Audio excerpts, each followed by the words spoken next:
Hello, everyone. Can you hear me? Yes, we can Hello, hear you. we can hear you. Yeah. Okay, let's wait for a couple more minutes, around 2 minutes more, for the remaining participants to join, and then we'll begin shortly.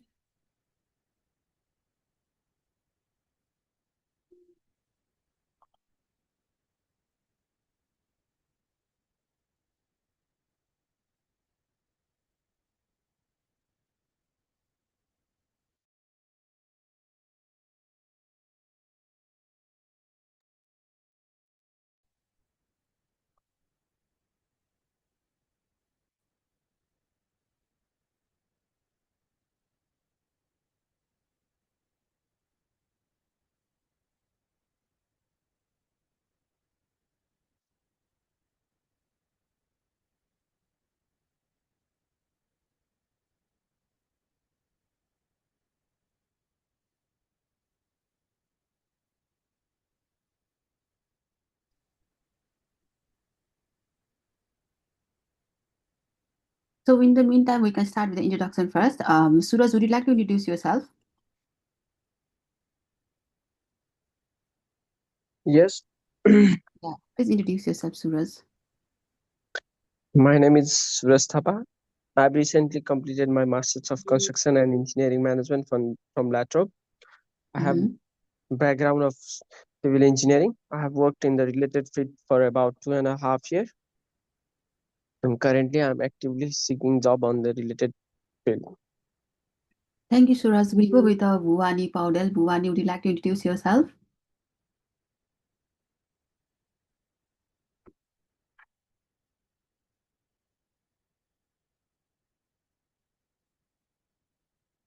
Bhuvani, would you like to introduce yourself?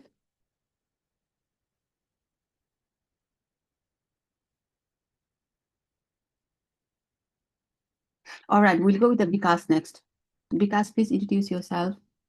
Capital B starting Vikas. Oh, okay. Good evening, everyone. It's me Vikas, and I'm pursuing my master's in civil engineering from Latrobe University. I have overseas experience of 3 to 4 years, and this getting to know in the field of civil engineering. Okay, thank you, Vikas. We'll go with the other Vikas starting with small b. Hi, this is because recently I have completed my advanced diploma in civil construction, and and I'm seeking job in the what you call that. Anyway, I'm seeking job in the civil construction side. Okay, thank you, Vikas. We'll go with Steven. Steven next.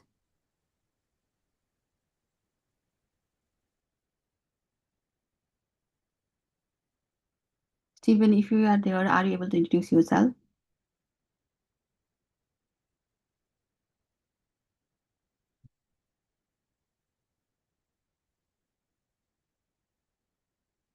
Okay, we'll go with the Indru's iPhone.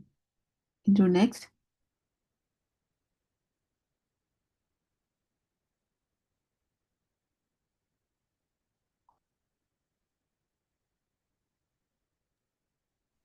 Okay, we'll go with Nicole next.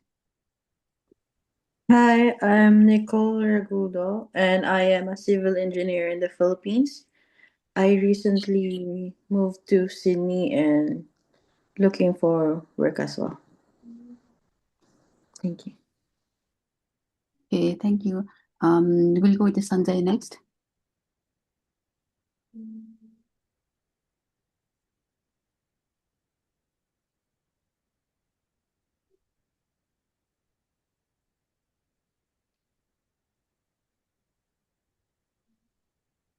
Saurabh Sharma. Hello everyone, this is me Saurabh Sharma from Canberra. I have got a master's degree in civil engineering and a couple of years of site engineering experience here in Canberra.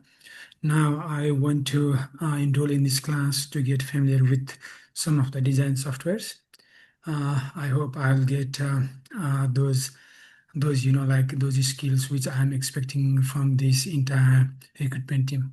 Thank you. All right, I think that's all. I would like to introduce myself. My name is Sudiksha Gautam. I'm a founder and managing director of AT Recruitment, business development manager for visa services, and the career counselor for 𝐸𝑥𝑡𝑟𝑎𝑡𝑒𝑐ℎ. So basically, the first half of the session will be run by Sojan. So you will be learning all the technical aspects and everything from the Sojan side. I will be helping you with the career counseling. So career counseling will be run from my side and Sojan side. We both will help you with the part two things. So going back to my career history, I landed in Australia in 2014. I have a 10 years corporate experience and I switched over 8 company. I basically work with a lot of construction company like 𝐸𝑟𝑒𝑒𝑟. I used to hire a lot of civil draft person, site engineer and structural engineer for 𝐸𝑟𝑒𝑒𝑟. And we are actually associated with a couple of construction company, a couple of real estate company as well. And we are hiring for them also. And we are located all over Australia. We are not, I am basically in Sydney, but we are located all over Australia. And I just like to share one of our success stories. His name is Rohan. Recently he got a job. He joined our we joined our job ready program, but he went to fast track process. So in this fast track process, he got the job within 3 weeks, and he's from Brisbane. So if anyone have overseas experience in terms of having experience in Nepal and India, and would like to go into the fast track process, then please contact me. Tomorrow I can guide you how you can go to fast track process and secure your job as soon as possible. Okay, any questions, anything, you can contact me anytime. Yeah, that's basically my introduction. I would like to hand over to Neha. Neha ji, you can carry on now. Sure, thank you. Hi everyone, this is Neha. I'll share my screen. So, is my screen visible? Yes. Okay, so basically, I'll give you a brief overview of 𝐸𝑥𝑡𝑟𝑎𝑡𝑒𝑐ℎ. Well, first of all, I'll start the session by saying, thank you everyone for joining, taking the time from your day to sit in for the orientation event. We hope this event is helpful to you and you get some sort of information that's helpful at the end of the day. I'll begin my introduction with 𝐸𝑥𝑡𝑟𝑎𝑡𝑒𝑐ℎ first. So 𝐸𝑥𝑡𝑟𝑎𝑡𝑒𝑐ℎ is, and the training program that 𝐸𝑥𝑡𝑟𝑎𝑡𝑒𝑐ℎ provide is like, okay, let's start with this one. In today's session, we'll be discussing about, what 𝐸𝑥𝑡𝑟𝑎𝑡𝑒𝑐ℎ is as a whole very briefly. We'll have a course overview as well. Sojan, he's going to be a trainer. He's present here at the orientation event as well. He'll give you the information regarding software skills. And then, we're going to discuss about the course components. And then in the end, we're going to have a Q&A session as well. So let's begin with 𝐸𝑥𝑡𝑟𝑎𝑡𝑒𝑐ℎ first. So 𝐸𝑥𝑡𝑟𝑎𝑡𝑒𝑐ℎ and the training program of 𝐸𝑥𝑡𝑟𝑎𝑡𝑒𝑐ℎ, I'll give you a brief overview. So basically, the training of 𝐸𝑥𝑡𝑟𝑎𝑡𝑒𝑐ℎ is to help candidates with a special focus on international candidates who are not from Australia originally, who migrated into the country to kind of successfully navigate the uncharted waters of the Australian and global job landscape. And since its establishment, since 2019, the main goal was and still is to help our enrolled students who are mainly from countries like Nepal, India, Bhutan, Southeast Asian countries mainly, to kind of not waste their time and effort in test and trial, but rather to just directly connect them to ensure that you get the job successfully without wasting your time and energy. And since our establishment in 2019, as you can see, our training program has helped a significant number of candidates just like you to successfully land entry-level roles in the fields of IT, accounting, and civil engineering. And as you can see, like our success rate stands at more than 98%. So more or less everyone who joined our courses have been able to successfully land a job after the training completion. Now let's expand a little bit about our primary goals. So like I said, one of the primary goals of 𝐸𝑥𝑡𝑟𝑎𝑡𝑒𝑐ℎ is to help candidates navigate the Australian job landscape and by default, the global job landscape without wasting your finances, your time, or your energy. The program kind of provides a direct beeline from point A to point B, point A being where you are and point B being the job. So basically, 𝐸𝑥𝑡𝑟𝑎𝑡𝑒𝑐ℎ is kind of like a bridge that's going to help you. So moving on to the training program, as you can see, it usually is a 10 to 14 weeks program. But essentially our civil engineering course is around 8 to 10 weeks. So in essence, our program is divided into two sections, as you can see. The first one is the course itself, and then the second one is career counseling. So how the Jobbery program is constructed is that once you enroll, you will do the course first.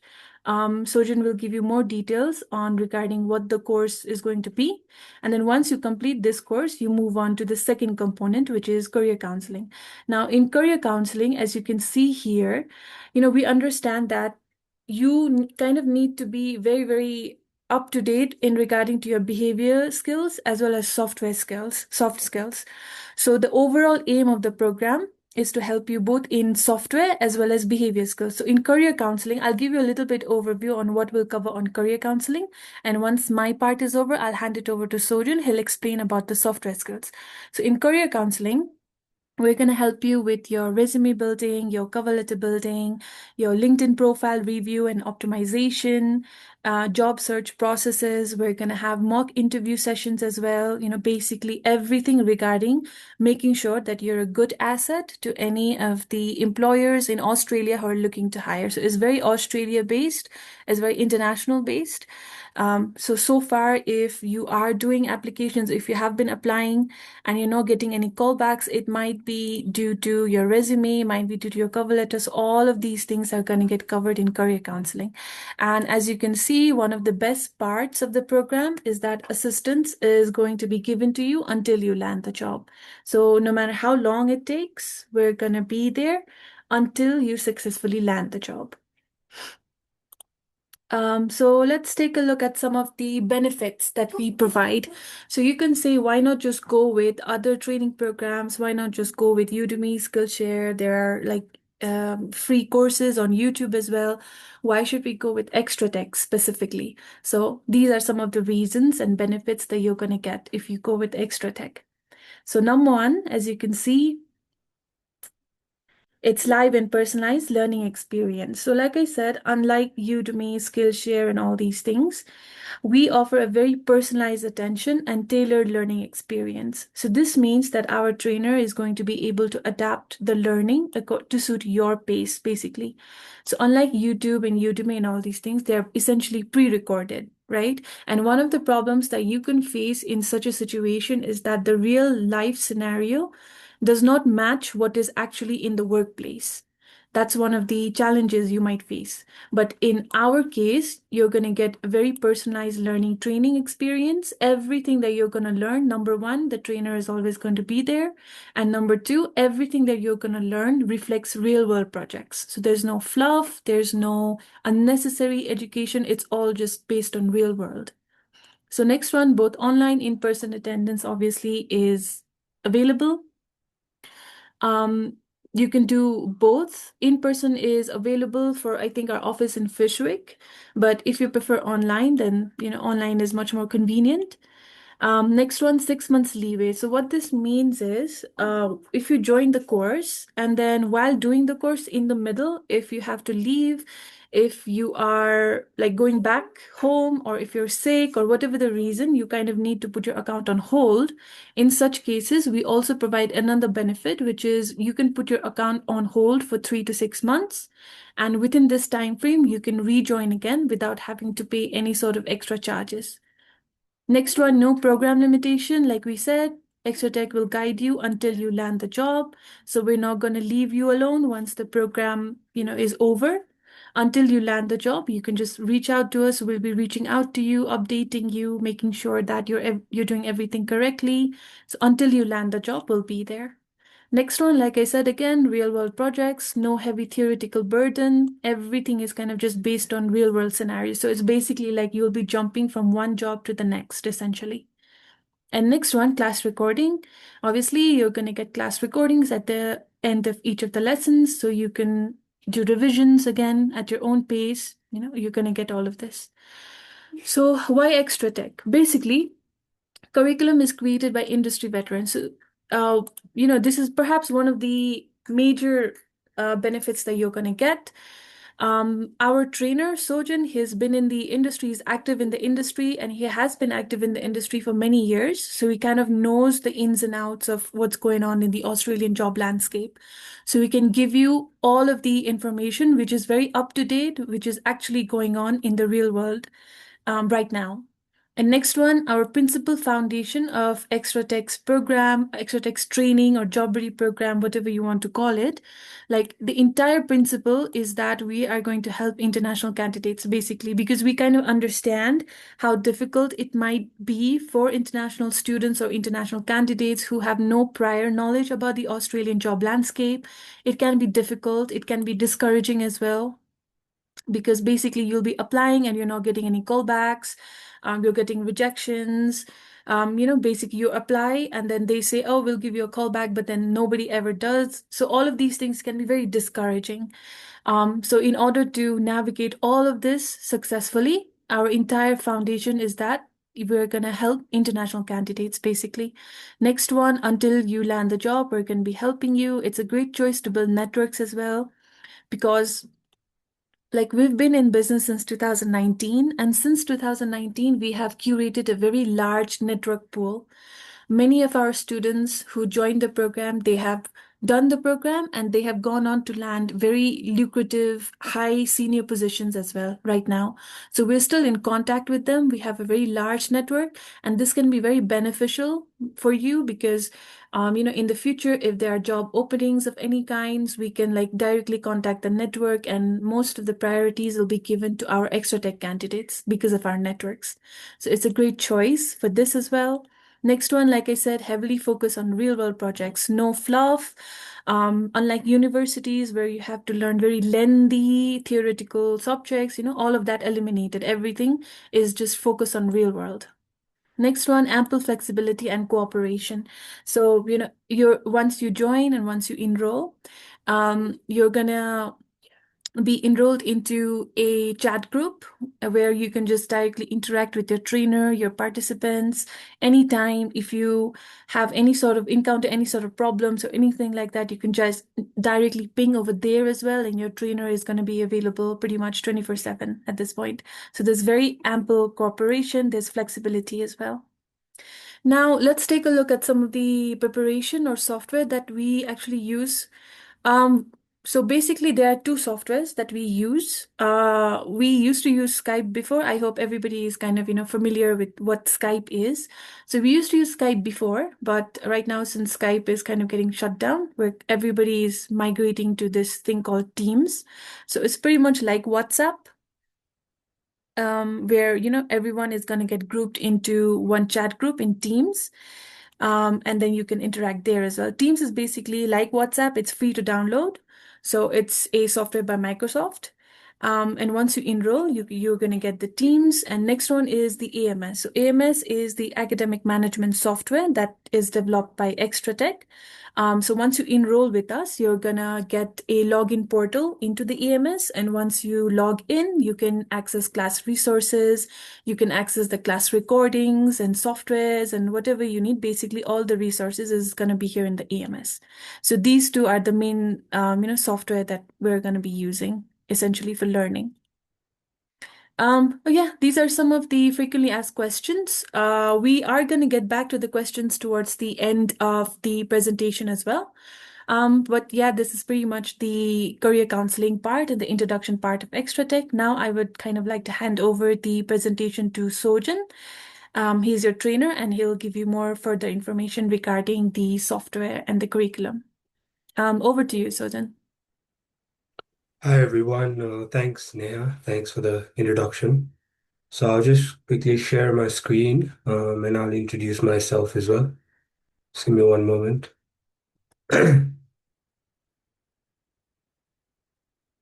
Just making sure everyone can see the screen. Yes, we can see your screen. Great, yeah, thank you. Thank you for that. So yeah, so I'll just quickly introduce myself. So my name is Sojan. So I've been in civil engineering industry for a while, and I've learned a lot of softwares and the techniques that's used on site, which differs from obviously whatever we've learned in university or in school level as well.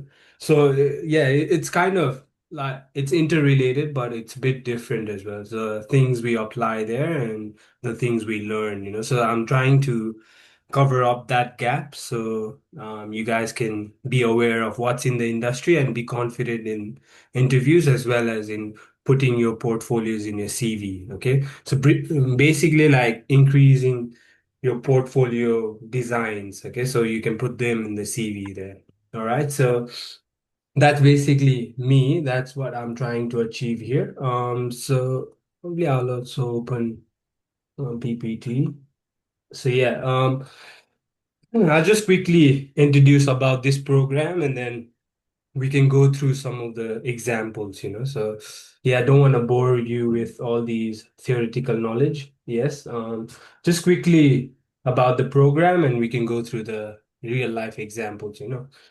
Yeah, so obviously this is a job ready program. I want to name it a bit differently as well, not only job ready program. You're kind of gaining the skills that's required, you know.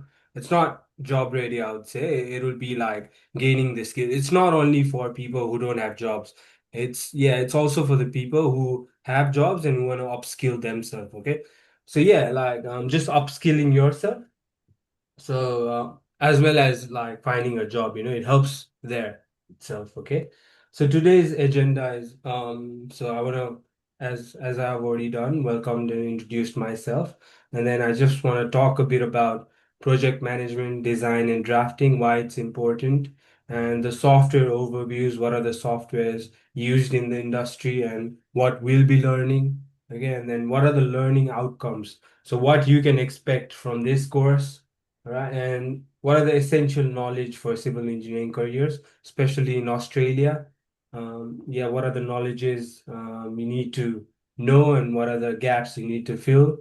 And what's the course structure, and why this program? Why it'll be beneficial for you, and what are the next steps you can do? And in the last, we can go through the question and answers. And I'll also show you some examples, and after that, we can go through question and answers. Okay. So yeah, let's move on. So yeah, this is just job ready program. Yeah, as I've already explained about the introduction and all. So I just want to talk briefly about importance of project management, design, and drafting. Obviously, this might be similar to whatever you've learned in university. So why it's important, you know, why project management, design, and drafting is important for not only for civil engineers as a whole in the industry of engineering, you know. So why it's important. So first of all, I want to talk about project management. Why project management? Because it helps to handle all these complexity tasks. Okay, so if you have a large scale project and it'll have a lot of interconnected tasks, right? So with the help of project management skills or project management guidelines, you can break down those tasks and then handle it properly. Okay, and in you know in a big project you might have a lot of multiple stakeholders like clients itself, engineers, contractors, government, or yeah, laborers, you know, workers, yeah, name it. You know, you have a lot of stakeholders, and to handle those stakeholders and to get the concerns, obviously to get the review and get the concerns as well as to review the standards and everything, you know. So you need a lot of management of your resources, right? So yeah, that's project management helps in handling that complexity there, okay? And complicated planning and logistic. Obviously, so there'll be a lot of logistic involved, like ordering supplies, you know, yeah, so there will be a lot of complicated planning involved there itself. So you can meet your deadline in time. Sorry, you can meet your project's deadline in time, you know. So yeah, that's that project management helps a lot there, right? And the other thing is obviously I've already talked about that managing resources. Okay, so time management is a key thing, right? So in project like if you know skills of project management, it helps in properly managing your time and meeting your deadlines and avoiding all the delays that might occur. You'll kind of analyze the risks it's already if that might occur, and then you kind of act on that, right? And so yeah, that's there. Also another thing is budget control, right? So project management helps in controlling the budget so your project won't go over budget, and prevents the overruns. Okay, and another one is efficient allocation of resources like materials, equipments, and labors. So with the skill of project management, obviously you'll have that skill to allocate those materials in the required area and those equipments in that area and the labor. So it's not overpowered there and somewhere and underpowered somewhere, so you're balanced everywhere. So that's really important. Okay. And as I've talked about risks as well, yeah, project management helps in mitigating risks. So as a project manager or as a project engineer, junior project manager, you name it, yeah, the main thing is analyzing all these risks, managing tasks, managing resources, handling all these complexities, handling work breakdown structures, right? So yeah, that's your main tasks there, right? So if you know that kind of knowledge and if you have that mindset of doing that, you can become a good project manager or a good engineer. So yeah, that's mitigating risks there. Okay, so uh, developing all these contingency plans, adapting with the changes in the project scope or any challenges that might occur, and prioritizing all these safety and compliance issues. Yeah, so all those kind of things, right? So yeah, that's why project management is very important. And even in design and drafting, everywhere, like not only in site, it this applies everywhere. So even though you don't work as an engineer, it applies. It's like this applies to everyone, I guess. Most of the people are, most of the professional people, I feel. So yeah, this is a really good skill. And yeah, we'll be talking about that, most of the time. So we'll be learning Microsoft project that helps a lot in knowing about these skills, right? So that's there. And another one is ensuring quality. Okay, so project management obviously helps in ensuring quality and making that standards there, right? And facilitating communication. Okay, making that clear communication between team members.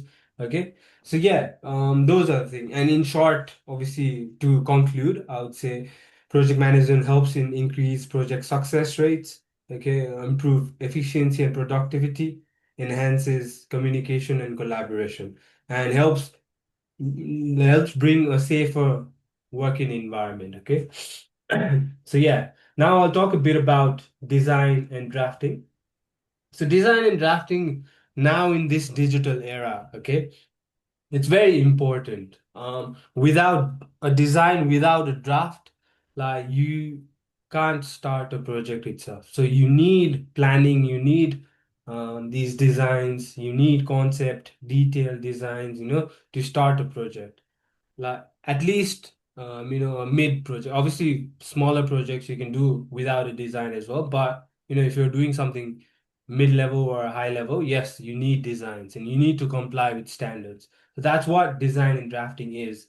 Okay. So basically, it ensures all the accuracy compliance with all industry standards and helps a clear communication between teams as well. So designers and drafters, obviously they design according to the standards and they convey those knowledge to site people. Okay, and they'll tell that, oh yeah, these things should be designed in this way, right? And that's how that design is sustainable and it's for a long time. It stays there for a long time. Okay, so that's how it works.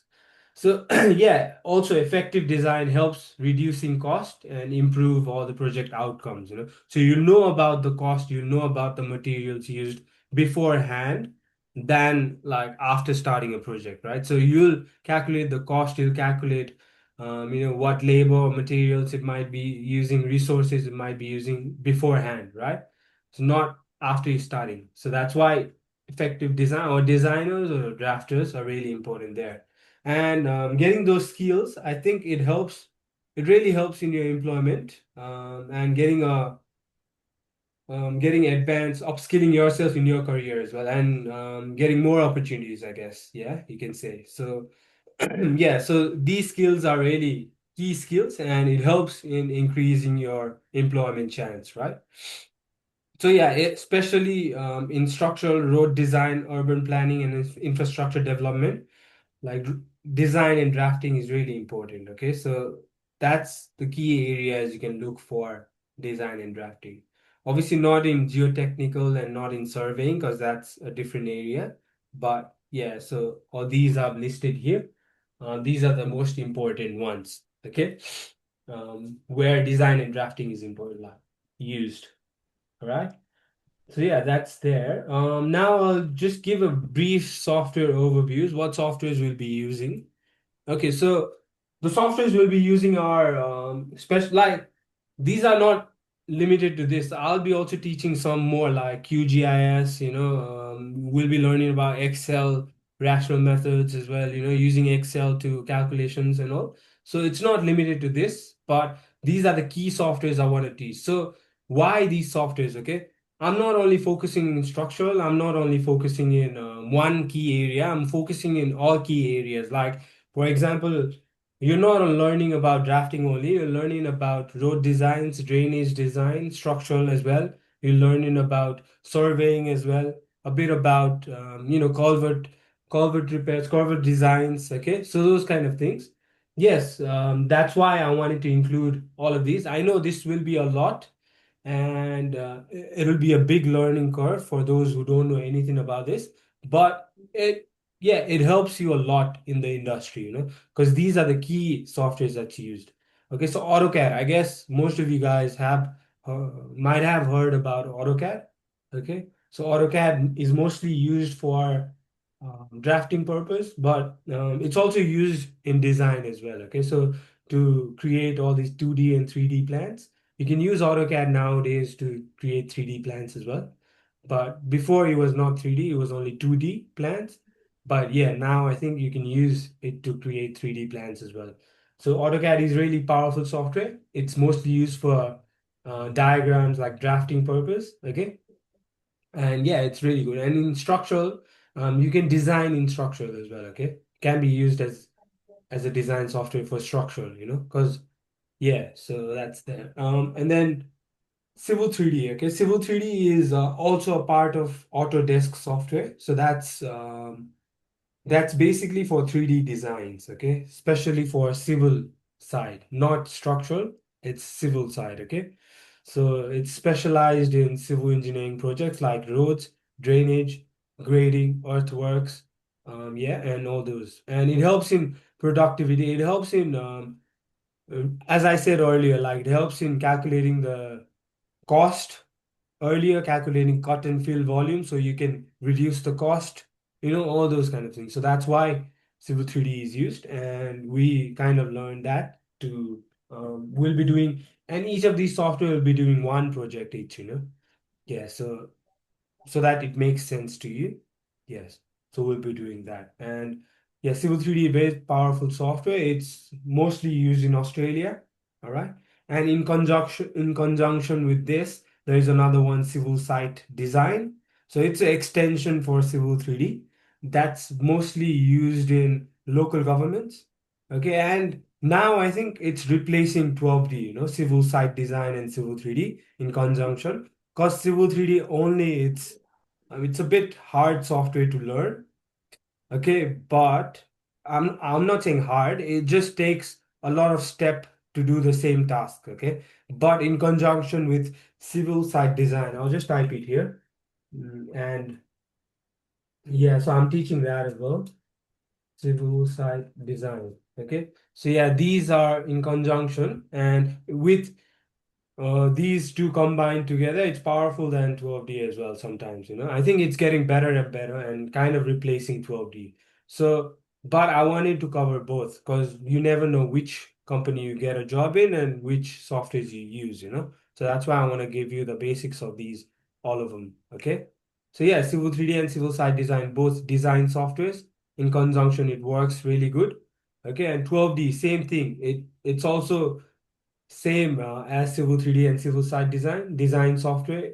It's mostly used for land development, infrastructure, hydrology and hydraulics, okay, drainage designs, and surveying as well it's used. Okay, so it has a lot of application, and most of the consultancy, okay, like private organizations, they use 12D. All right, all these private organizations, they use 12D, right? So that's why learning this is really helpful, and it'll give you a greater chance of getting a job. Okay, yeah, because obviously people are looking for looking for candidates who know about 12D. I'm not talking about professional level. I'm talking about knowing this in basic level so that it's easier for them to kind of transfer, like it's easier for them to teach you or easier for them to kind of develop you in the company. So that's why they look for people who know basics, right? So that's what I'm trying to cover there, and that's why I included here, okay? And Revit, okay. So Revit is mostly used by structural people. So in industry, there is building information modeling. That's BIM. That's called BIM. So that's a 3D model. Nowadays, like everything is built according to BIM. So all these materials, like how many beams are there, how many, columns are there, or how many panels, all those kind of things. Those are all building information modeling, and that's all modeled in Revit. There are other softwares as well, like Space Gas and, Rhino and all those. Those are structural design softwares. But this is also structural design software as well as its architectural design software. Okay, you can do architectural stuff as well as structural things. So that's really powerful here. And most of the companies, structural companies, I would say, they use Revit. You need basics of Revit. In conjunction with Revit, they use other softwares as well. But yeah, Revit is kind of the base model, okay? So yeah, that's really important, and that's why I included that as well. And there are other softwares we do like QGIS, Microsoft Project as well, but I've not included here. But because yeah, those are just in conjunction. Those are just helping you out. It's not like as important as this. Okay, yeah. So those are the softwares there. I'll just move on to the next slide. So what are the learning outcomes? Okay, so yeah, so the learning outcomes, obviously it'll be mostly developing your skill in design, drafting, project management, and in whole as civil engineer, developing your skill how a workplace does their thing. So basically I'm explaining about how uh, project from start to finish is done, and then how a workplace functions. So yeah, by learning these softwares as well as learning the whole procedure. So that's not only the software, learning about the standards, learning about the procedures, learning about where to find standards, how to find standards, where you can get all of those information, all those kind of things, and notes as well. Yeah, so that's the learning curve you'll be doing. So yeah, AutoCAD, Civil 3D, 12D, Revit, Microsoft Project. Okay, these are the main ones, right? And in conjunction, obviously there'll be more. Okay, yeah, you'll be learning about vertical alignments, horizontal alignments, gradings, drainage design, pits, pipes, culverts. Yeah, so cross sections, long sections, all those needy and greedy things in civil engineering, okay? All those kind of things, right? So yeah, that's there. So yeah, those are the learning outcomes there. So I'll just quickly talk about what are the essential knowledge that's required for civil engineers, okay? So yeah, as in the headings here, you can see. So first one is understanding standards. Okay, so you need to know Australian standards. So there are Australian standards which you need to follow. Not only designers or drafters, everyone, like everyone on site, everyone on, yeah, like working. Even if you're a small worker, you have to follow Australian standards. Okay, so that's really important. So yeah, that's the main key thing, knowing about Australian standards. And NCC is National Construction Code. Before it was called Building Code of Australia, but now it's converted to NCC, National Construction Code. It's mostly for housing, commercial and residential buildings. So all the standards of commercial and residential buildings are in NCC, National Construction Code. Okay. And then there are standards of council as well, okay? So yeah, local council, each council has their own standards. So for example, Parramatta, I don't know if you heard about Parramatta in Sydney. So that's one council, City of Parramatta is a council. So they have their own standards for doing things. So you have to follow that in conjunction. So basically you have to follow all of these. If you are working in a council, you have to follow Australian standards, NCC, and both councils, you know. You have to meet in the middle, okay? So yeah, that's there. And then surveying. So you need to know, as a civil engineer, obviously, probably you might have known a bit about surveying, you know, yeah, surveying as well in your course. But yeah, surveying basics, yes, you need to know about that. How to interpret data, how to import data, how to, like, what are the survey files there, what survey techniques are there, you know, total station GPS, types of surveying, okay? Because yeah, surveyors will provide you data, you have to interpret and then convert those into surfaces, you know. So yeah, that's really important. Okay, and hydraulics and hydrology. Basics about hydraulics and hydrology. Sorry, who's this? I'll just clear this. Sorry about this. Yeah, so hydraulics and hydrology. Okay, so hydraulics and hydrology, that means like all these drainage designs. You need to know about how hydraulics work and how hydrology works, you know. So drainage, water systems, how flow is occurring, how to prevent flooding, all those basics of that, yes, you need to know, okay? And then another thing is communication skills, right? So not only these technical skills, okay? So if you don't have any communication skills, if you can't explain these things to someone who don't know anything about this, then there's no point of knowing these technical skills, right? So you need to know how to portray, how to write reports, how to engage with stakeholders, you know, that's really important, okay? So yeah, team collaboration. So working with teams, how you know, how you can solve problems, okay? How you can bring out solutions, right? So that's important as well. Project management, as I talk about, project management applies in everything. You don't have to be a project manager to apply project management, okay? Even though you're a, you know, let's say you're working as a laborer, okay? You have to apply project management as well there. You have to plan, schedule, manage your resources, you know, yeah. So all those kind of things that applies everywhere. So yeah, so that's a key thing as well. Okay, that's mostly a theory part which you apply in practical knowledge. But yeah, that's mostly theory, you know. But others are like technical skills. But yeah, that's there. And so these are the essential knowledge. There are others as well, but I feel these will get into the industry pretty quick if you have these kind of skill set. Okay. So yeah, that's there. Now I'll talk about the course structure, how it's done.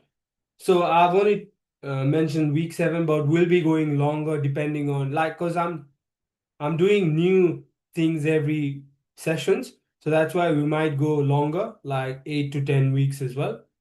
But it's for your own good, you know. So it's not only limited to this, but yeah, it might go longer or, you know, yeah. So we might be doing some more new things, you know. So yeah, week 1 to 2, it's AutoCAD. Okay, fundamentals of drafting and all. Week 3 to 4, it's Civil 3D, road design, drainage design, Civil 3D, civil site design, a bit about ARR, Australian rainfall and runoffs, hydraulic and hydrology. Okay, and week 5 to 6 is 12D.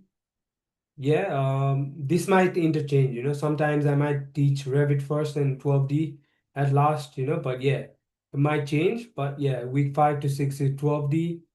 All right, and week 7 it's Revit, mostly focused on structural. We might be doing like a simple project as well, like a house design. Each of these softwares will be doing one project, you know. So yeah, and I'll be giving you other projects as well, which you can do on your own.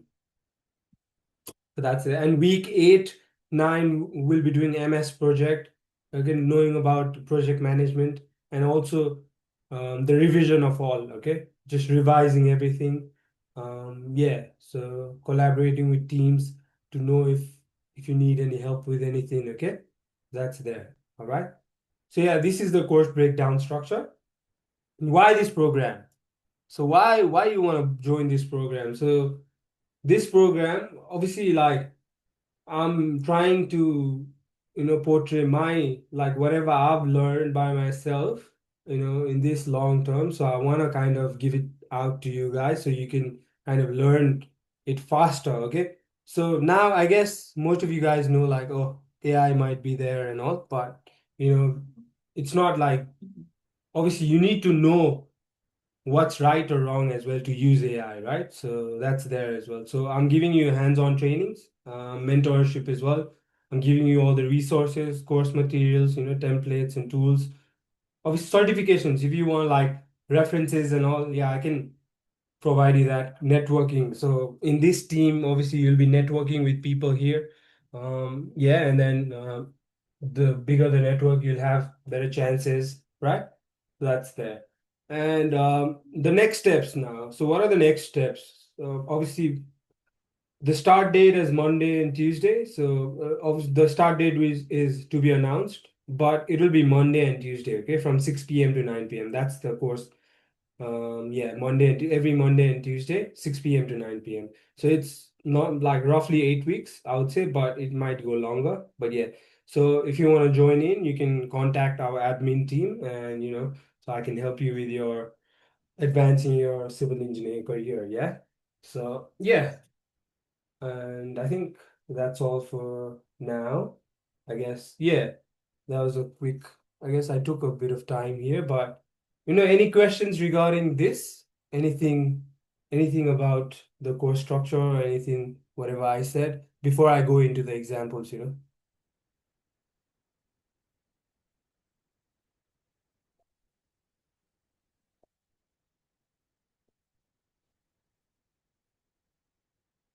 No?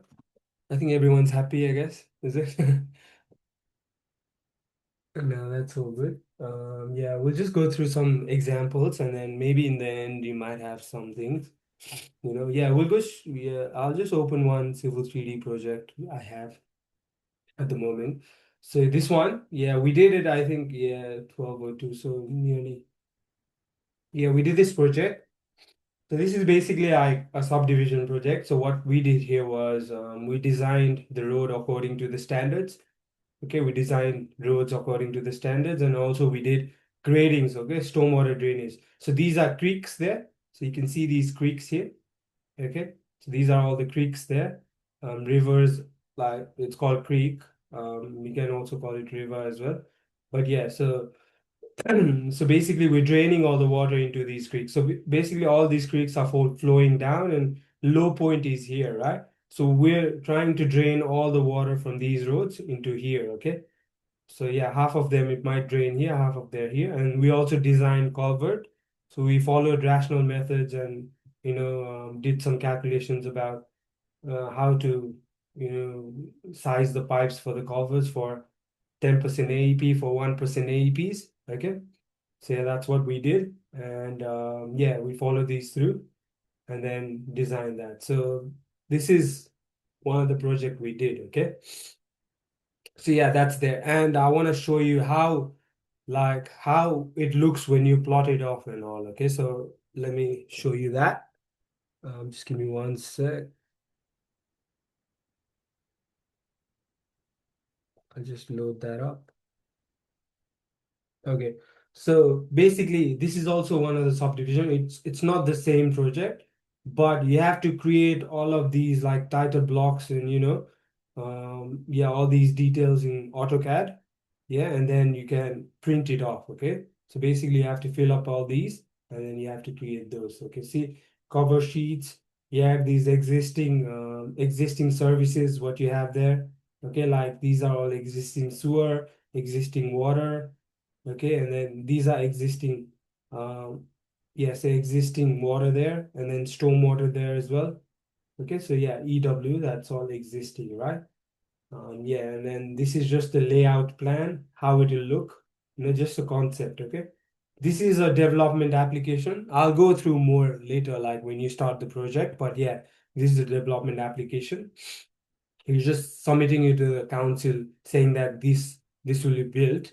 if the council are happy or not. So basically, I submitted the application, and this is the supporting document there. Okay, so that's a subdivision there. All right, and yeah, so you have it's converting into stages.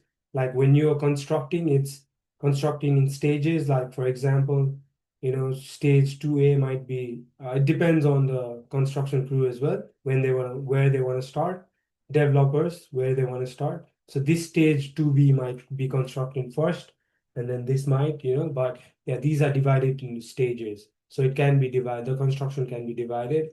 Okay. Yeah, and then there's another staging plan.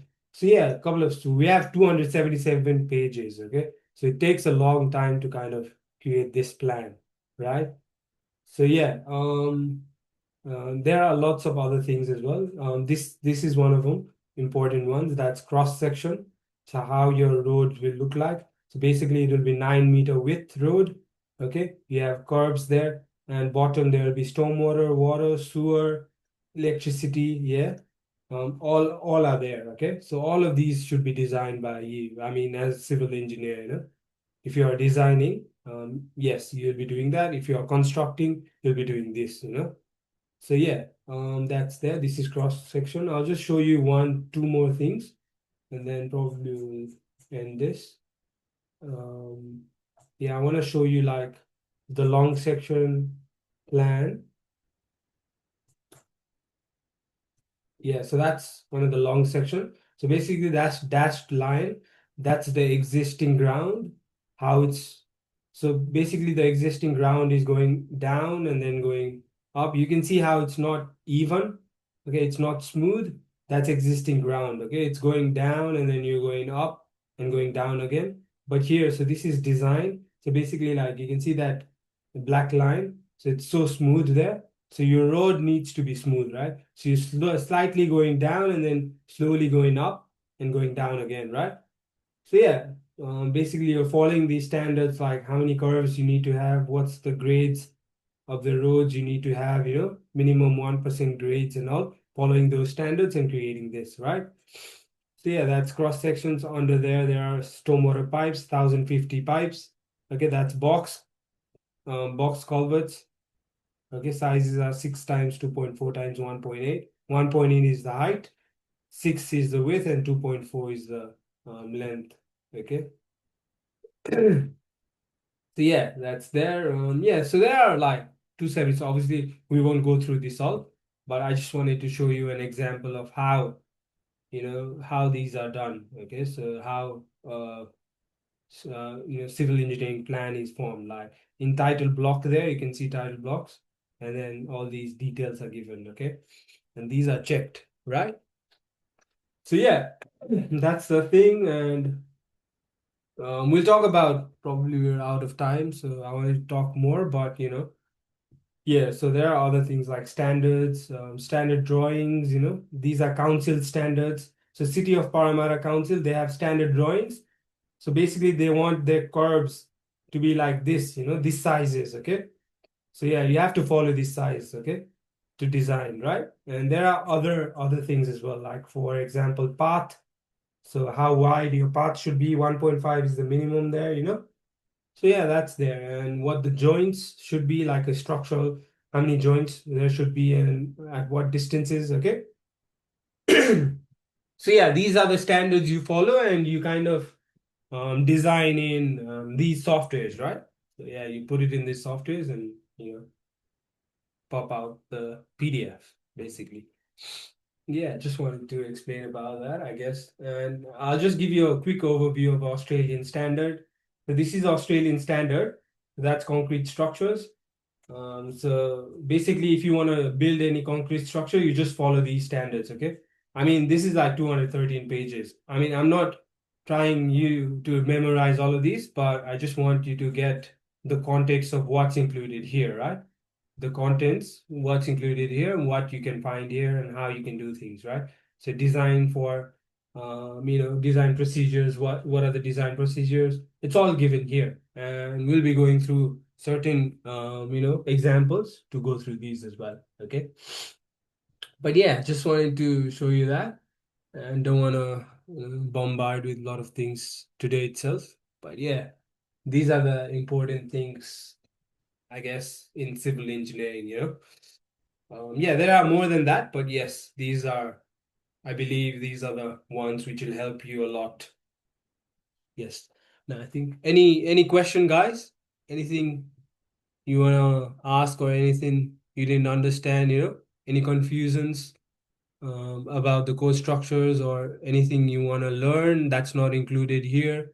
We can kind of review that as well if that's important. I think I've got some message. We'll be also learning about the building construction. Yes, so building construction, obviously, like we won't be learning that much about building construction. It's only the structural parts we'll be learning, like how structural designs are done, how, for example, like beam slab designs, okay, those kind of things. Building construction side, obviously, like that's residential, So, for example, I'll also be explaining about in residential, like what are the timber frame structures, slabs, all those kind of things. But it's not like it'll take like 2 years to kind of explain the whole building thing to you. So it's just I'm giving you the basic knowledge about that.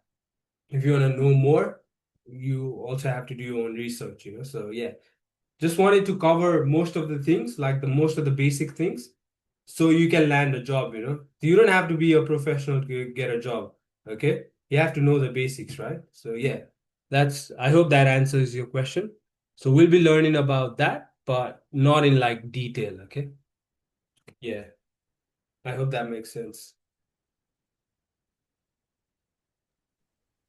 We'd like to actually invite Rohan. He's one of our success stories. Rohan, we'd like to share some of the things that you learned from our side, that you learned from Rohan, and how effective is our job program. Go ahead, Rohan. Hi everyone, my name is Rohan, and I was a former alumni of ET Recruitment. I got my jobs a few months back as a structural engineer here in Brisbane, and yeah, I wanted to say that the teaching methods are pretty good. Susan is a pretty good teacher.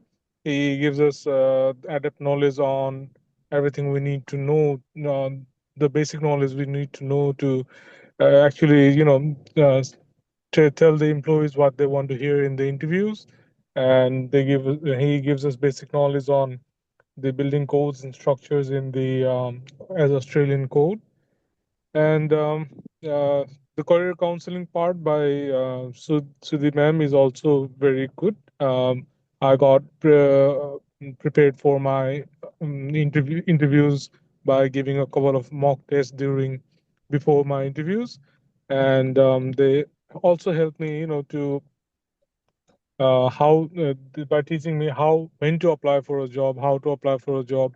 They updated my resumes and my LinkedIn profile as well, and I got a job 3 weeks into their program. I took classes for about a month, and then the career counseling was for about 2 or 3 weeks when I got my job. So overall, yeah, it was a very good experience with them, and yeah, and that's all I would like to say. Thank you. Rohan, I just like to ask you like three things. What do you think really, really very important in this whole course? What do you think is a really important when you are applying for the jobs? What are the key three things? Just highlight three things. The one and the most important thing that I think is important while applying for a job is your tenacity. How do you apply for? How long do you apply for a job? And how much do you want that job? You got to put in the work yourself. And I think that is the most important thing. And the other thing that did wonders for me was actually the resume that AT Recruitment made for me. That just changed the game overnight. And the last thing is that how you reach out to people, how you connect to them. It may be via LinkedIn or direct calls or messages. It could be anything, but how you connect to people in the job market, that's I think is very important as well. Thank you, Rohan. Thank you so much. All right, so I will hand over to Susan and Neha again. Thank you, everyone. Yep, Uh, thank you. Thanks, yeah. Rohan. Sorry, Neha, you wanna Yeah, go? no, you can go ahead. I just wanted to ask, like, are there any participants who have already been applying for the job, who have already sent out resumes or anything like that? Is there anyone here who are actively applying? Well, Yeah, guess not. Yeah? yeah, I'm sorry, please go ahead. Okay, Suraj is the one, right? So yeah. Suraj, like you're already actively applying, like what is the response? Are you getting any callbacks or anything like that? I actually got one interview, Mm-hmm. and I went there, but it was not related. Like they were offering me only like uh, 8 hours to 12 hours per week. That also like in location very very far for me, and I don't think that was worth that much. Mm-hmm. So I didn't went with them. So jumping off from this, like one of the frequently asked questions from many of our participants is like, Sojan, can you also tell us a bit more about the work landscape, like the job landscape or career landscape in terms of different locations in Sydney? How different is that from Sydney as opposed to Melbourne or anything like that? Can you talk a little bit about that? Yes, no, that's good. That's a good question, I think, yeah, so I've worked in Sydney as well. I've worked in Canberra. I've worked in regional side. So overall, I would say is like overall the work culture and how people over there everywhere it's kind of similar.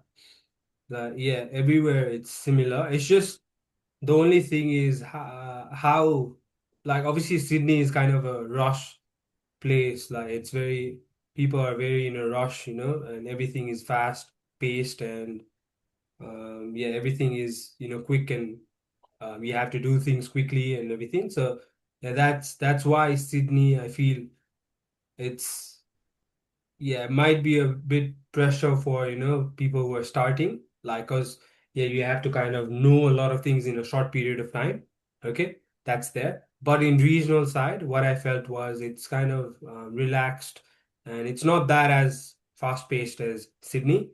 The project's deadline should, it's flexible. Okay, that's the main thing. In Sydney, like if you stop a road for like what 5 minutes as well, it takes everyone will be, pissed about that, right? So yeah, that's there. But in regional areas, like if you stop a road or if you repair a road for, 1 or 2 days, it's all right and everything. So yeah, that's kind of the thing, I guess, and that's why it's different. But as work culture wise, following standards, what are the procedures and all those kind of things. It all, yeah, it's kind of similar, but it also depends on the team as well, how the team is running, right? But yeah, if you get a job, I'm not saying like way regional, like going to Alice Springs or something like that. If you are in Sydney or something, yeah, that's not what I'm talking about. But if you are traveling like 3-4 hours further, and if that makes your career or maybe like in a different state which where you can see your future, yes, I would suggest applying for those and going for that as well if that works out with you. But as he said, I think as Surya said, only for like 12 hours a week. I would not say or just move to the regional area, yeah, if you have a full-time job, yes, obviously that'll be really beneficial, but not like only for 12 hours, right? So it all depends on the scenario. But yeah, as I said, working wise, everywhere it's kind of similar. The landscape is all similar. It's just somewhere it's fast-paced, somewhere it's slow, relaxed, It all depends on what company you work for and what projects. I'm not saying always it's relaxed, depends on the projects as well, what you're doing, So this time of the year, it's kind of relaxed because everyone's on the holidays, So that's also there. But start of the new year, it'll be really busy, yeah. So yeah, it depends, but yeah. But as a team, like as a working culture, I feel everywhere it's kind of similar. Okay. Yeah. Okay. So basically, the availability of the entry level role in civil engineering is on an upward trajectory, like there are ample job opportunities available in the market? Yes, 100%. So, especially in regional areas nowadays, because I think now, before what happened was all these councils, they used to hire contractors, right? They used to hire all these contractors, and nowadays what they do is they hire their own.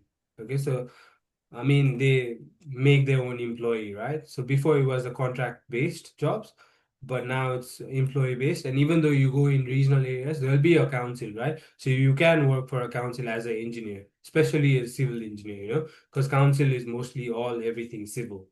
So yeah, as job wise, everywhere infrastructure boom is there, everywhere it's developing. You need development if you have, like, obviously the population growth is increasing as well, and you need developments as well with time. So yeah, the job market is increasing, job market is really going good. Yeah, but it's just, I think most people are feared by this AI nowadays. AI is taking our jobs and everything, but I would say it's not like that. Yeah, it won't be like that. It might help you with your job, but it's not taking your job. It can't do everything on its own at this moment. Like until like 5 years or 10 years, still need someone. But yeah, and especially in software side, I guess it's going off. But yeah, in civil side, it's not that harmful with AI. It's helping a lot, I guess. Yeah. I can see a couple of new students have joined. I just like to know their name. Can I start with, I can see Proma. Proma, would you like to introduce yourself? Proma's iPhone. Hi, my name is Sanjida, and I'm currently studying Bachelor of Civil Engineering and Structural. And I just finished my first year, so I just wanted to learn all these skills and just get ready. Thank you, Proma. I want to go with the somehow. It says somehow, somehow. Would you like to introduce with your proper name?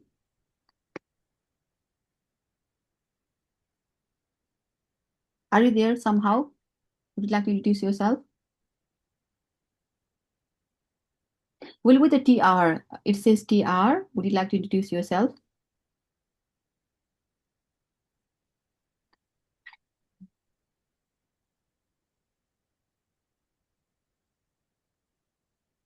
TR, would you like to turn on your camera and introduce yourself? Would you like to go with GCGIG? GCGIG, would you like to introduce yourself?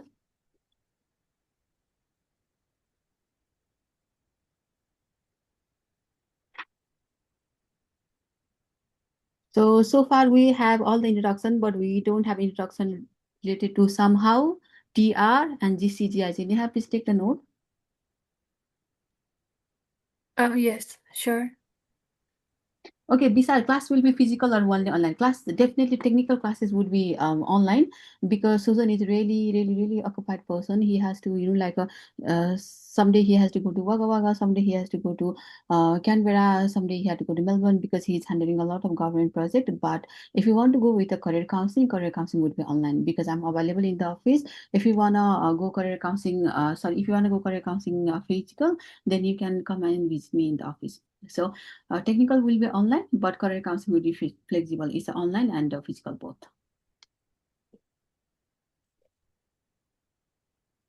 So to jump off from Bishal's question as well, I think other questions we usually get asked, Sojan, is there any sort of difference between taking an online class, or is it more better to do a physical class versus an online class? What do you think?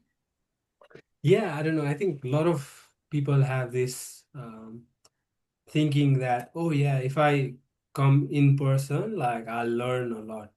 But it depends on the person. Like even though you come in person, yeah, is it because you're fearful of that teacher, or maybe I don't know how that works, but because most of the things you learn nowadays after you finish your university, most of the things you learn is online. And that's what and with online, I guess, with the screen sharing and all, you can work obviously in your laptop itself as well, and you can share your screens and ask those, because we have students from different states as well, and we can't really like do physical only. So that's also one of the question. But yeah, I feel physical and online both are kind of similar.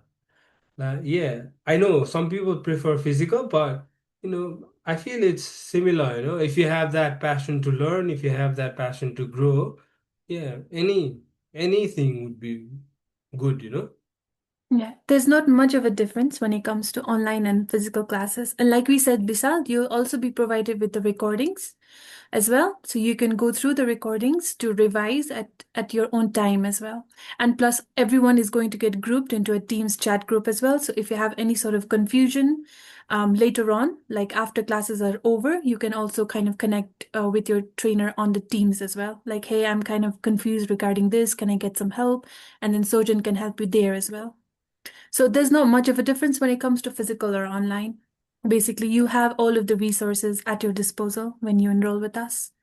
Another question we usually kind of get asked is, like, I'm not really from a technical background. I don't have a civil engineering background academically or professional or anything like that, but I would like to pivot into this civil engineering career. So is this job ready program suitable for someone like me who has no background at all? Oh yes, 100%. Like I would say, but you have to have an interest. So yes, there will be some technical terms, there will be things which yeah, which might be different. If you're not in that background, it might not sound familiar, but if you have that passion, if you have that energy to research more, learn more, I feel this is the best, I guess, because you'll start from the scratch, and yeah, you can grow from there itself. It's not like but some people, even me, okay, like I learned I think I finished universities and everything. I don't remember everything I've learned. So the things I only remember now is the things I've practiced, and I every day I practice again and again and again. Okay, so that's the thing. And probably even though you've studied, you might not remember anything. Okay, so that's also there, and you might be the same as who's not from that technical background. So yeah, this class is like basic class for everyone to attend, and everyone to learn. So if you are interested, yes, 100%. Hi, I've been here. Got a question for you, Susan. I Mm-hmm. attended the class. I was more interested about understanding how we're going to use the softwares. Is it going to be a more theory leaning kind of job ready? Because when you were saying job ready, being ready for the job, are we going to be more focused on the using the softwares? Like, how is that going to work? Getting the Yes, projects. yeah, so yeah, I also want to change that job ready as well. It's not only job ready, it's upskilling yourself as well. That's also there. But yeah, that's a good question you asked. I think the thing is that is like with the softwares, it's mix of both. So I'm teaching the theory parts as well as the software parts. So when we are using the softwares, if you know a bit of theory on behind it, it'll make more sense. It's not like just clicking those things to get into that. You just have to know why you're doing that and what's the reason behind it. So that's why it's a mix of both theory as well as practical, like the software itself.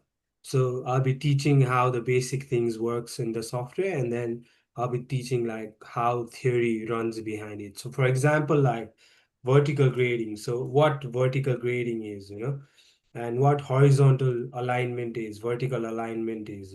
So all those are explained in Osterod guidelines as well. So I'll be explaining that as we're going through the software itself. Is that making sense? Yes, my question was more geared about how we're going to be using the softwares during the session. I know it's going to be a very long session. So, like say any particular day, it's 3 hours, if I'm correct. Yeah. 3 hours. So how is it structured? Like say we begin with the first half hour with the theory, and we'll be leaning more onto the softwares and seeing how it works there, and then trying to understand the concept. Like say we're talking about moments, or say we're designing something, we're designing for the factor of safety and load, safety and all that. So different kinds of loads and everything. So is it going to be like a short snapshot of the theory, and then we'll be jumping onto the software and see how it works there, and then get a more practical feel of the concept.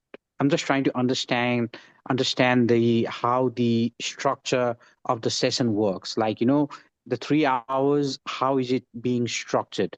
That's more of Yes. like what I was trying to understand. Yeah, no, that's good. So yeah, as you said, like as I said earlier as well, it will be a mix of both, Obviously, like I won't be going through the whole theory and then start the software itself. So I'll be going through some theories and then go in the software and kind of show you those things, right? And for you yourself, obviously, I'll be also showing you how you can install those softwares so you can use on your own as well after the class as well, right? So whatever we've studied, so you can kind of go through that again as well, So that's there as well. And as you said, like the structure is kind of mixed. It's not exactly, oh, 1 hour we'll be learning about concept and then another hour it's the software. It's not like structured, it'll be like kind of flexible. It depends on the questions people ask as well.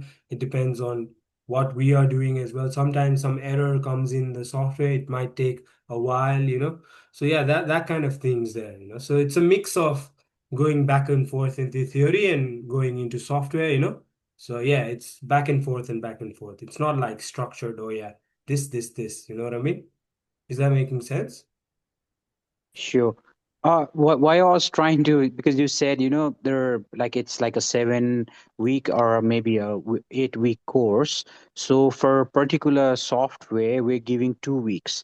So 2 weeks would mean we're giving four classes for a particular software, like say 12D or Civil 3D or Revit, because Revit in itself is a very big software when you're looking at the different BIMs that you have to consider, and even with the ways you use it for architectural, or let's say for the structural or for mechanical, or the ways you use the Revit. So how are we going to deal about it? Like, is it going to be very heavily focused on a particular project? Like say with a Revit, we have a project, like say maybe a house building project, or maybe like a commercial building project or whatever, right? Is it going to be one project that's across all the softwares? Like say we start with a particular land for a civil 3D, or maybe we need to do some sort of 2D and 3D in Autodesk, or is it going to be an individual project for each of the softwares that we'll be dealing with, that you tossed down today?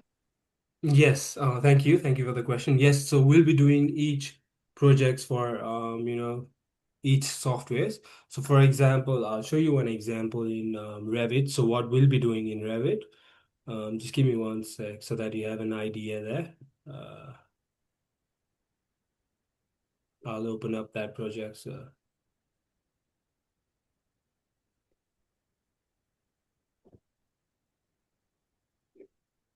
as you said, like I'm not trying to like explain the whole Revit in 2 weeks time, right? I'm trying to kind of giving you that exposure of Revit, giving you that basic knowledge of Revit, so you can kind of go forward with that.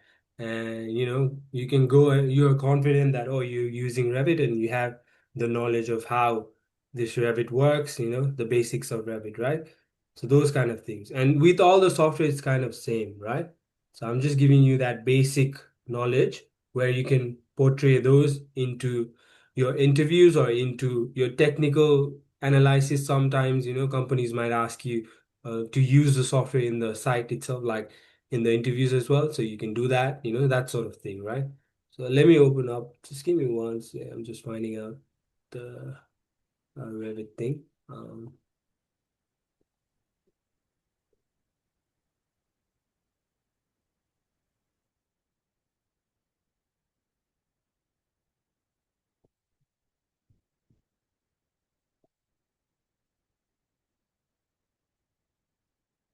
AutoCAD, Revit.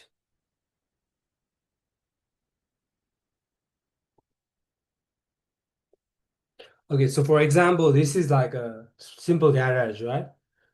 So we'll be designing those garages, simple garage with the doors and then the walls and everything. So this is a mostly architectural kind of thing, how to use that Revit. Okay. So yeah, we'll be doing this project, all right, in Revit, and it gives you an information of how to build the walls, how these dimensions are there, and how to size these walls, and then how to place the windows, like the sizes of the windows, types of the windows, how to place these ceiling joists, rafters, yeah, the top plates, right? Engaged piers, how to place that as well. And these are like crucial items in a building, right? So yeah, that sort of thing we'll be learning. And I'll be also explaining what rafters are and what are the ceiling joists, right? And all those kind of things. Is that making sense? Is that, yeah? Yes, thank you, thank you. Just that's what I was trying to understand because here it says like you got the garage and everything, but even for this garage you got all the different terrains and this and that and all that, right? So what I was Yes. trying to understand is will you be taking this particular subject and the civil aspect of it you'll be looking at maybe with a civil 3D or AutoCAD and only the the layouts and all that like a proper BIM thing that you do only that would be dealt with using when we're doing the Revit. Exactly. No, like it might not be the same software, no? Might like we'll be doing a different software. And I'll also be giving you another one. So this is a bit more complex. You can do it on your own as well. So this is with the footings and this has the section details as well. I mean, this is more complex one, like which if you are more comfortable, yes, I mean you can try it on your own. Like I'll be explaining this as well. Okay, but you try it on your own, you do yours as a homework and everything. So that's there as well. Okay. So there will be a couple of things I'll be giving you, and you have to kind of put your effort as well to learn. Okay. It's not only this particular like 2 weeks will give you the whole knowledge. So it's your effort as well. So that's what I'm trying to like portray. Like I'm trying to explain the basics of things there so you are comfortable to research more of the advanced feature on your own, right?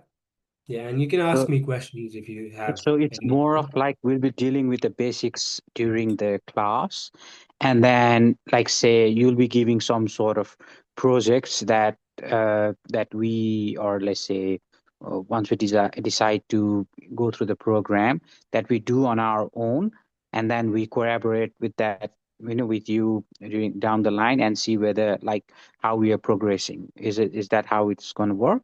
Exactly, that's it. That's it. That's how industries work as well. They'll just give you throw some projects at you. I mean, they're not obviously they'll train you and all if you need one, but they'll just give you the project and you do it on your own, and you ask questions. It's not like they'll not ask you, oh yeah, what I should do, and so you kind of ask what things you need help with and all those kind of things. So I'm not exactly giving you all these and saying you do it on your own. I'm explaining how these works and everything. And then later down, I might be giving you this or I might be giving you another one. So it might differ. But yeah, so you just do it on your own and ask me questions if you have, and we can go through things. Yeah, that sort of thing. And we can go through in the class as well, just sort of kind of a review kind of thing. Yeah, that's there as well. And yeah, that's how it works, right? Thank And you. similarly for AutoCAD, like for example, I'll show you one of the examples in AutoCAD. Um, Give me one sec. And with this one, I was also explaining how you can find these standards from National Construction Code and the Australian standards. So yeah, that's also another thing there. Let me find out that AutoCAD. So the 3D AutoCAD.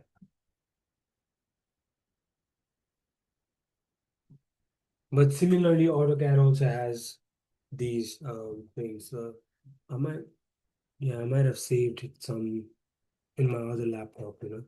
But yeah, it will be similar to this. We'll be doing drafting like a floor plan. It'll have a floor plan, and then we'll be doing drafting on there, you know? So that's, yeah. No, I think I saved it in the other laptop, you know, so that's fine.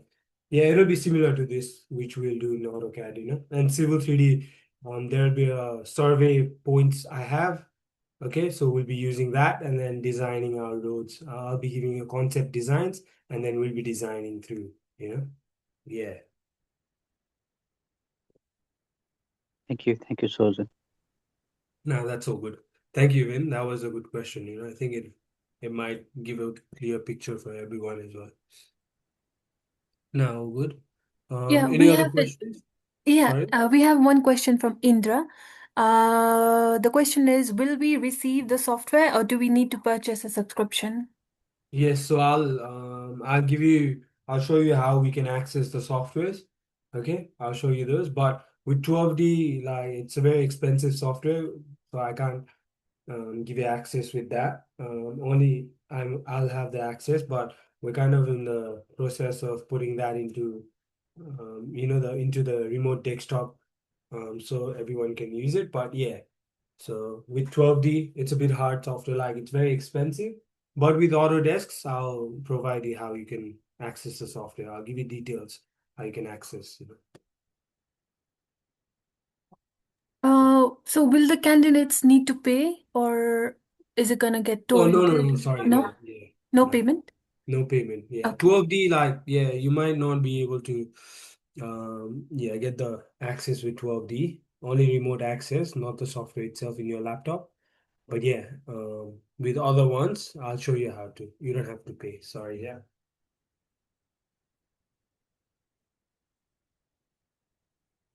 Okay. Is there any further questions from anybody else?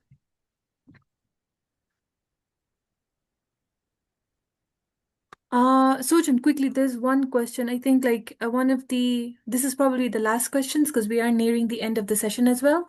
So one of the questions is that, the candidates, they ask like, can you tell me a little bit about the payment structure or like the remuneration for entry-level roles in civil engineering? Does it vary or like what can I expect from this?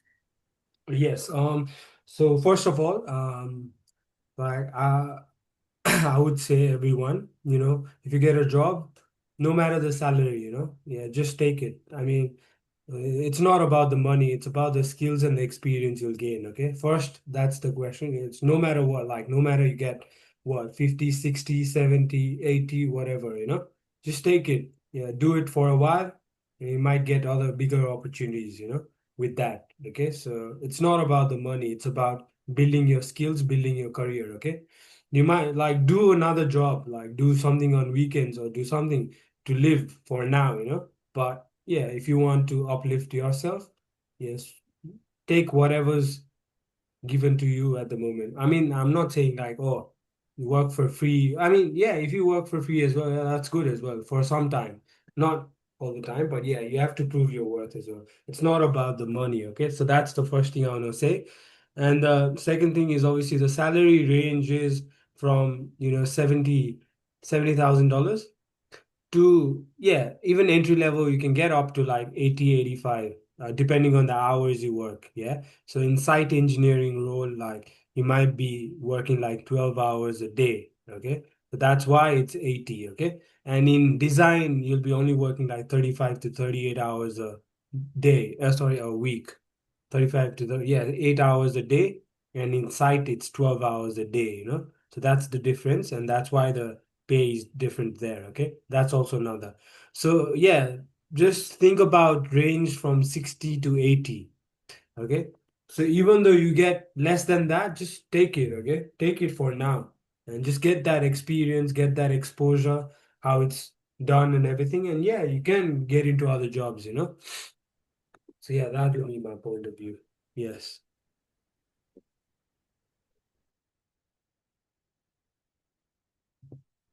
Um, any other questions?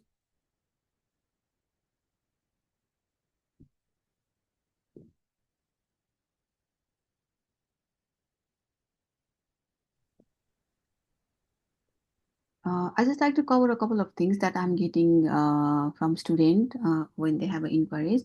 So number one thing, they are asking me if I can convert the overseas experience or not, because they have a 4 to 5 years experience, even 2 to 3 years experience at overseas, and they think like, okay, I have overseas experience and then I can get the job straight away over here in Australia, but the situation is different. So what I like to cover this part is, you have a knowledge working as a civil engineer in terms of Nepal, in terms of overseas, but you don't have a knowledge how civil engineer works in terms of Australia.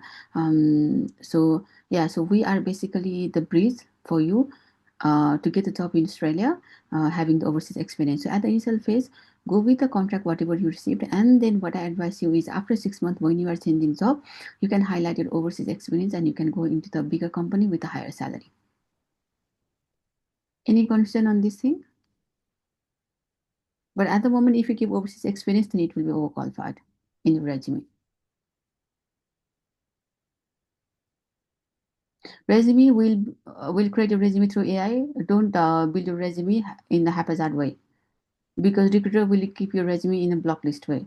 And the blacklist should never ever apply resume in the haphazard way, because at the moment now what is happening is the resume, we build resume through AI so that you can pass straight away through ATS, and resume we will build with AI, plus we will do some kind of human touch as well. So we'll edit your resume through our side also. So never ever apply your apply jobs with your resume in a haphazard way. That's the second questions I'm getting. And third questions, they are much more focused into technical part only, but they are not focused into cracking the interview. Most of the students think like, if they have a certifications, even though they don't have a knowledge on how to work, but if they have a certification, they will get the job straight away. No, that's absolutely wrong. If you have a certificate, but if you are not able to justify your certifications, then you will not able to get the job. So you should be able to crack the interview, and you should be able to explain the answer in the real-time scenario with the real-time project. Okay, so technical skill is equally important, and the career counseling part is also equally important. This is another myth I'm getting from student. Yeah, I think overall that's all from my side. And if you are looking forward to enroll, actually we are having a $500 discount at the moment, and this discount will work till Friday. If you are planning to enroll, just give me a call back tomorrow morning, or you can give a call back to Melissa tomorrow, and then we can go with the installment plan and everything, and then you can start the class. And if anyone wants to go to fast track process, for example, some student, they have a very short TR visa and they want to go to the fast track process, they want to get the job as soon as possible, then please contact me. I can start your technical class, and I can start your career counseling class side by side. So you can aim to get the job within 1.5 months. If you want to go fast track process, if your visa is expiring soon. And if you want to target a regional area, also contact me, because if you want to target regional area, we have to build your resume according to the regional area, and we have to target accordingly.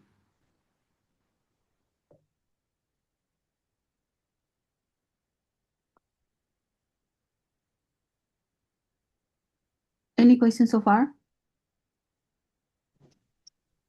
Good evening, ma'am. I have a question. Yes. I do not have any local experience here.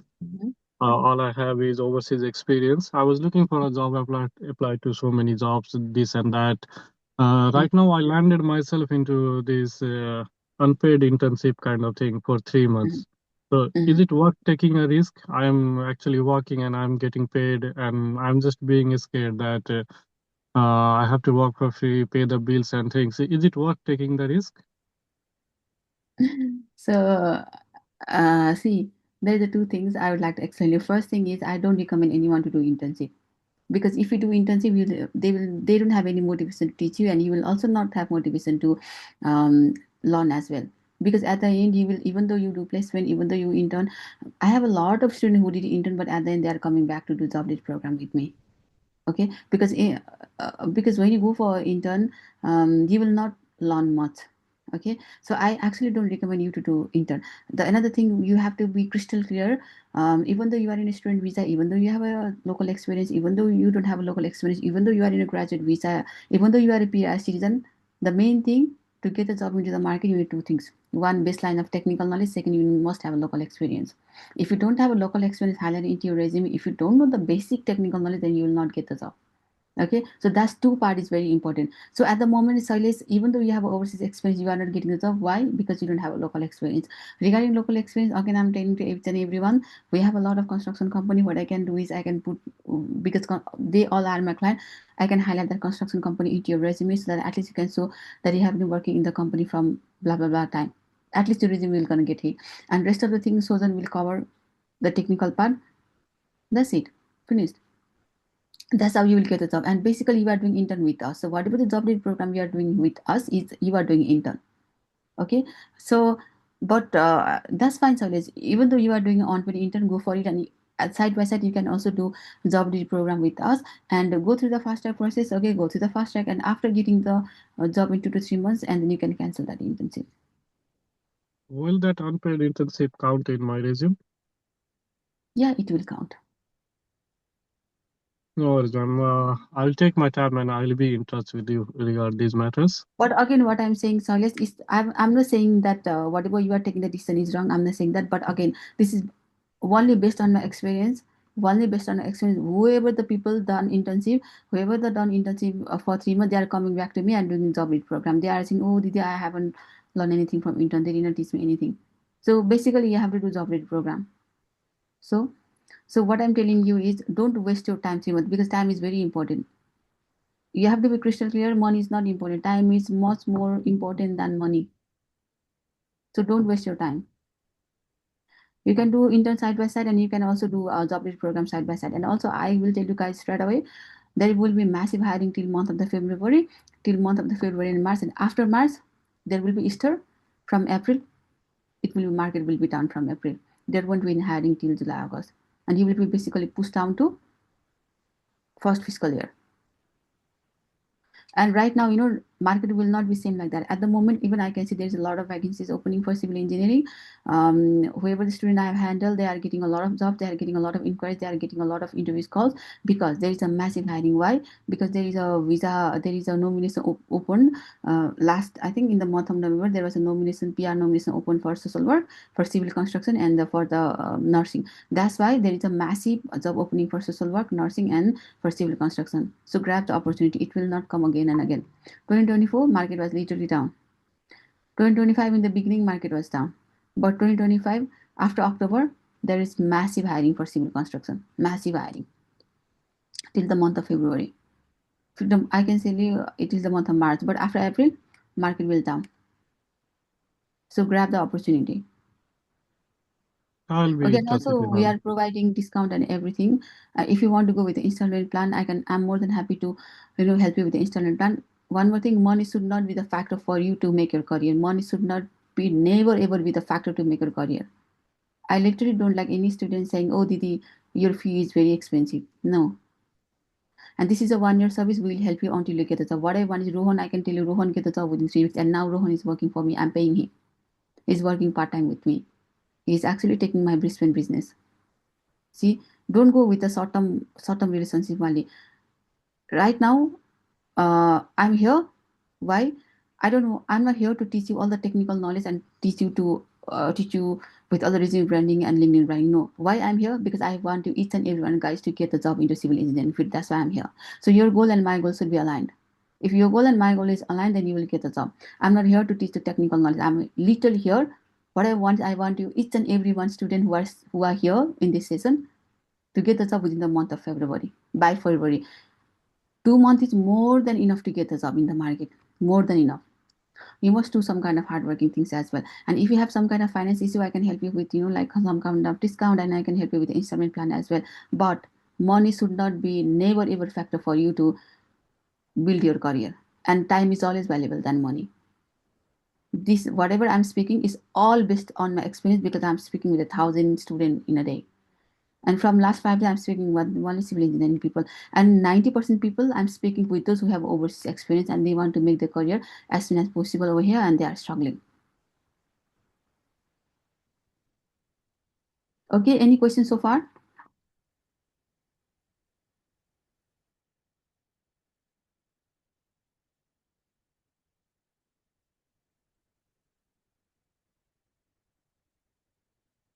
Any questions? And one more thing, please, connect with me and Susan in LinkedIn. I have already shared my LinkedIn profile, because why I'm telling you, if you connect with me and Susan in LinkedIn profile, then we are connected with a lot of recruiter. So it's easier for you to get connected with the recruiter straight away. That's why please connect with me in the LinkedIn. And also, if you are looking forward to enroll, please ring me tomorrow. We'll provide you all the recorded videos. If you want to go to the fast track process, we'll build your AMS system and we'll provide you all the recorded videos. And even you can go side by side with the career counseling and with the recording videos as well.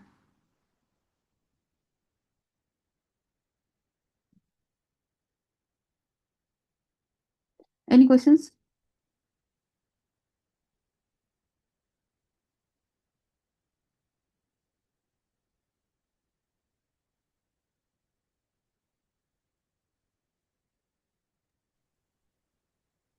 Okay, we do have one question. Somebody's asking, what is the mode of payment for the course? So for this one, what we can do is we can send you the curriculum details and the fee structure details and everything, including the payment plan. We'll send it to you via email if you've shared your email with us, or you can just directly connect with us via the numbers that we have shared in the chat, and we'll send you the details regarding the fees and the scheduling. And if you normally we go with the 2 installment plan, but if you have some kind of financial issues, if you want to go much more further in the 3 installment plan, please ring us tomorrow and we can make your installment basis. But please ring us tomorrow. And we're starting new season from Monday. If you are planning to enroll, please get back to us by tomorrow evening, because we have to build your AMS system and everything by Friday. And we will take all the enrollment by Friday morning only, because from next week Monday we are starting new batch. And at the moment, what I'm planning is I'm limiting the seats, because what I'm planning is I'm planning to take very less students who are very genuine, who literally wants to get the job into the market. We will basically limit the seats this time, but we will work so hard at the back end. Susan and myself will work so hard at the back end for those students, so that they will get the job. So we are limiting the seats basically. So if you are planning to enroll, please get back to us as soon as possible, because we are going in the FIFO method, like first in, first out. At least get back to us by Friday morning, because we're starting new class from Monday.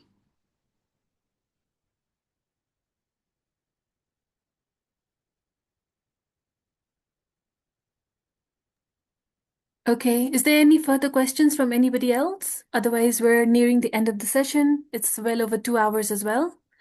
Okay, if we don't have any further questions, I think we can just wrap up now. All right, thank you everyone. Thank you so much for taking the time once again to sit in for the orientation event. Very much appreciated. We hope that you got at least some sort of information regarding the civil engineering field. You got some sort of information regarding the career landscape. And yeah, like everybody said, we are aiming to have enrollments. And we are also aiming basically for you to get the job by New Year's. So yeah, please enroll. We'll see you during the onboarding. And we'll provide the recordings later on as well for those who joined late. But yeah, finally, please connect with us at 𝐸𝑥𝑡𝑟𝑎𝑡𝑒𝑐ℎ. All the information is there. You can scroll up in the chat as well, or you can connect with us via social media in our Facebook. The number is there. You can connect with us via our website as well at 𝐸𝑥𝑡𝑟𝑎𝑡𝑒𝑐ℎ.com.au, or you can email us at info@𝐸𝑥𝑡𝑟𝑎𝑡𝑒𝑐ℎ.com.au as well. And like I said, for curriculum, pricing, details, scheduling, and all these things, we'll shoot you an email. Yeah, basically, thank you so much. So we'll be wrapping up now. Have a great evening, everybody. Thank you. Bye-bye.